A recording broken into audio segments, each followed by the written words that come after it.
Happy mother's day. এই যে ছবিটি দেখতে পাচ্ছ তোমরা, এটি হচ্ছে আমার মায়ের ছবি।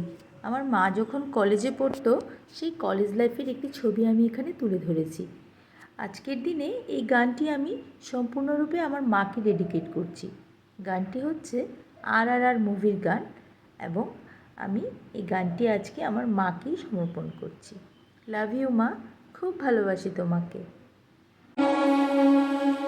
अंबर से